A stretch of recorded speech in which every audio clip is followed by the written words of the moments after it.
नमस्ते बच्चों। आज हम जहाँ चाह वहाँ राह इस पाठ का उर्वरित भाग पढ़ने वाले हैं। लेकिन सबसे पहले जो भाग हमने पढ़ा है उसे संक्षिप्त में देखेंगे। इस पाठ में यसंबा गांव के बारे में बताया है, जो भारत के महाराष्ट्र राज्य में वर्धा जिले का गांव है।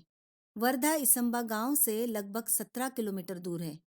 ये जो गांव है, इस गांव में हमारे जैसी सुविधाएं इतनी नहीं है, लेकिन गांव में रहने वाले छोटे बच्चों से लेकर बड़ों तक का हौसला कितना बुलंद है, यही हम इस पाठ में सीखने वाले हैं।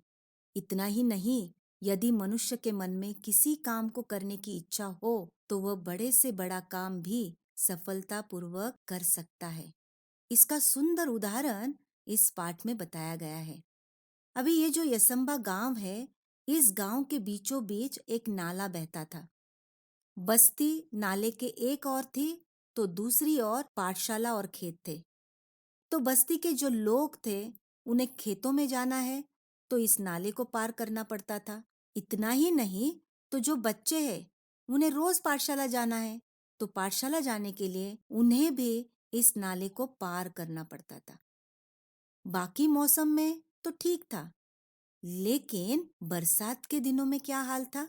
तो बरसात के दिनों में भारी बारिश के कारण नाले में 4 से 5 फीट तक पानी भर जाता था।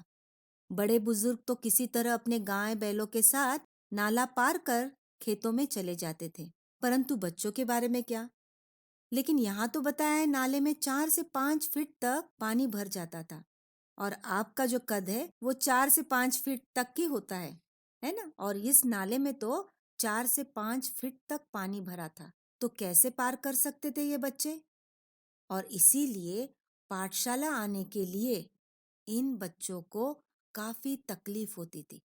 कुछ बच्चे ऐसे थे जो पाठशाला आना उनके लिए संभव ही नहीं था, और इसीलिए अनेक बार विद्यार्थी पूरे सप्ताह पाठशाला नहीं जाते थे और पाठशाला में अनुपस्थित रहने के कारण बच्चों के पढ़ाई पर असर होता था। और अभी फिलहाल बच्चों, आपको तो पता है, कोरोना वायरस के कारण चारों ओर ये जो महामारी फैली है, इसके कारण आप बच्चों का पाठशाला जाना असंभव है। लेकिन क्या आपकी पढ़ाई रुक गई है? बिल्कुल नहीं। ऑनलाइन क्लासेस के जरिए, इस वीडियो के जरिए आप पढ़ाई कर पा रहे हो, लेकिन इन बच्चों के बारे में ऐसी सुविधा थी उनके पास? निश्चित रूप से उनके पास वह सुविधा नहीं थी। तो करे तो क्या करे? कैसे स्कूल पहुंचे? कैसे पाठशाला जाए? कैसे पढ़ाई करे? और इसीलिए इस बात पर सोच विचार करने के लिए सारे बच्चे जब बारिश कम हुई तब इकट्ठा हुए और इस बात पर विचार विमर्श करने लगे, चर्चा करने लगे। शुरुआत में तो उन्हें लगता था कि हम छोटे बच्चे हैं, क्या कर सकते हैं, हमारे हाथों में तो कुछ भी नहीं है। लेकिन उनमें जो दामिनी थी, उसमें कुछ करने की जो चाह थी, उसे देखकर हर कोई सोच में पड़ गया। सचमुच हर समस्या का निदान या हल संभव है। हमें बुद्धि दी है और उस बुद्धि का हमें इस्तेमाल करना चाहिए, और ऐसा कोई काम नहीं है जो हम नहीं कर सकते। भले क्या हुआ कि हम छोटे बच्चे हैं, लेकिन कोशिश तो कर सकते हैं। क्या उन्हें उनकी समस्या का हल मिला? तो चलिए उर्वरित पाठ में देखेंगे। तो सबसे पहले मैं पाठ पढ़ती हूँ, बच्चों आप ध्यान से सुनना, या आपके पास पाठ्य पुस्तक होगी तो उस पाठ्य पुस्तक में देखना। दामिनी की बातों ने बातचीत का माहौल बदल दिया। हर कोई गंभीर होकर समस्या के हल के बारे में सोचने लगा। हल मिल गया, हम बरसात में भी पाठशाला जा सकते हैं। आशीष की आंखों में चमक और स्वर में उत्साह था। कैसे? सबने एक साथ पूछा। हम नाले पर पुल बनाएंगे। पुल? मित्रों के स्वर में आश्चर्य को भांपकर आशीष ने आत्मविश्वास पूर्वक उत्तर देते हुए कहा, हाँ, पुल। विज्ञान की पुस्तक में हम सब ने पुल की जानकारी पढ़ी है। जब कभी शहर गए हैं, बड़े बड़े पुल देखे भी है, अंतर्जाल से हम जानकारी भी प्राप्त कर सकते हैं। गांव का नाला बहुत ज्यादा चौड़ा नहीं है। हमें लगभग 10 फीट का पुल बनाना होगा। पुल बनाने का विचार जंगल की आग की तरह यसम्बा गांव में फैल गया। हर व्यक्ति इस विचार और विद्यार्थियों के हौसले की प्रशंसा कर रहा था। तो देखो बच्चों, जब दामिनी ने इन सारे बच्चों को सोचने के लिए मजबूर किया, तब हर कोई गंभीर होकर समस्या के हल के बारे में सोचने लगा।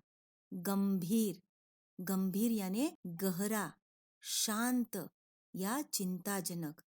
तो सब जन गंभीर होके, शांत होकर उस समस्या के बारे में सोचने लगे। और उनमें एक जो था, जिसका नाम था आशीष, और उस आशीष को समस्या का हल मिला। और वो क्या था समस्या का हल? उसने कहा कि हम नाले पर पुल बनाएंगे। जब उसने इस समस्या का हल बताया कि हम नाले पर पुल बनाएंगे, तो उसके जो सारे दोस्त थे, उन सारे दोस्तों को आश्चर्य हुआ। पुल, पुल कैसे बनाएंगे? तो उनके आंखों में, उनके स्वर में जो आश्चर्य था, आश्चर्य यानी हैरानी, अचरज। ये जो हैरानी थी, ये जो अचरज था, ये अचरज उसने भाप लिया। भापना यानी अनुमान लगाना, अंदाज लगाना। उसने अंदाज लगाया कि इन दोस्तों को क्या पूछना है, इनके मन में ये सवाल क्यों आया है। और इसीलिए उसने कहा कि जब कभी शहर गए हैं, तब हमने बड़े बड़े शहरों में क्या देखे हैं? पुल देखे। बच्चों, आपने भी देखे होंगे, जैसे नदी पर पुल होता है, तो और उस पुल को पार करके हम एक तरफ से दूसरी तरफ जा सकते हैं, बड़ी आसानी से चलकर जा सकते हैं। हमारे पास जो भी साधन होगा यातायात का, उस साधन का हम लोग इस्तेमाल करते हैं।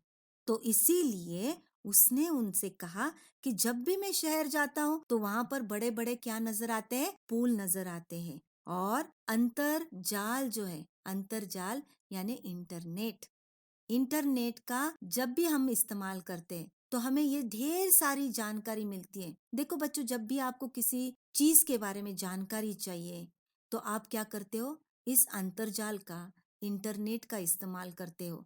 और जो भी जानकारी चाहिए, घर बैठे आपको ये जानकारी मिलती है। और इसीलिए वो कहता है कि अंतरजाल से भी हम जानकारी क्या कर सकते हैं? प्राप्त कर सकते हैं। किसकी जानकारी प्राप्त कर सकते हैं? पुल बनाने की जानकारी हम लोग प्राप्त कर सकते। क्यों? क्योंकि ये पुल कैसे होता है, ये हम लोगों ने विज्ञान की पुस्तक में ये जानकारी पढ़ी है। तो देखो बच्चों, इसे क्या याद आता है? विज्ञान में जो पढ़ा हुआ है, साइंस की किताब में जो पढ़ा हुआ है, वो उसे याद आता है। और इसी प्रकार वो कहता है कि हम भी क्या करेंगे? पुल बनाएंगे। और यही हमारी समस्या का हल है। और वैसा देखा जाए, तो हमारा जो नाला है, वो नाला ज्यादा चौड़ा बिल्कुल नहीं है। और इसके लिए इस नाले पर 10 फीट का पुल हमें बनाना होगा। लेकिन समस्या का हल तो मिल गया, लेकिन इस हल को वास्तव में लाना, ये उनके सामने अभी एक समस्या थी। तो अभी इस समस्या का जो हल मिला है, उसे वास्तव में लाना जरूरी है। तो उन्होंने क्या किया? तो जब इन्होंने पुल बनाने का विचार विमर्श जब किया, तो ये जो विचार है, जंगल की आग की तरह, आपको पता है जंगल में जब आग लगती है, कुछ ही सेकंड में ये आग पूरे जंगल में ये आग फैलती है, वहीं तक सीमित नहीं रहती है, जल्दी फैल जाती है। तो उसी प्रकार पुल बनाने का ये जो विचार था, ये विचार जंगल की आग की तरह, यानी इतनी जल्दी पूरे गांव में क्या हो गया? फैल गया। और हर व्यक्ति इस विचार और विद्यार्थियों का जो हौसला था, हौसला, हौसला यानी हिम्मत, जोश, उत्साह, ये जो जोश था, ये जो हिम्मत थी, इस हिम्मत की प्रशंसा करने लगे। प्रशंसा, प्रशंसा यानी तारीफ। सचमुच ये तारीफ के लायक इनका विचार था। और इसीलिए पूरे गांव में जब फैल गया ये विचार, तब गांव के सारे लोग उनकी तारीफ कर रहे थे, क्योंकि ये सारे बच्चे जो थे, ये बच्चे बच्चों आपकी उम्र के ही थे। और इस उम्र में इतना बड़ा काम करना, ऐसा विचार करना, ये निश्चित रूप से प्रशंसा की बात थी। और इसीलिए गांव के जो सारे लोग थे, उनकी हिम्मत की तारीफ करने लगे। तो क्या ये सिर्फ तारीफ ही करते रहे? क्या इन्होंने कुछ मदद की, कुछ सहायता की उन्होंने, या उन्होंने ये काम आगे बढ़ाया? तो अगली बार हम देखेंगे क्या यह काम पूरा हुआ, किस प्रकार उन्होंने ये काम शुरू किया, और क्या पुल बनाकर पूरा हुआ, ये हम आगे देखेंगे।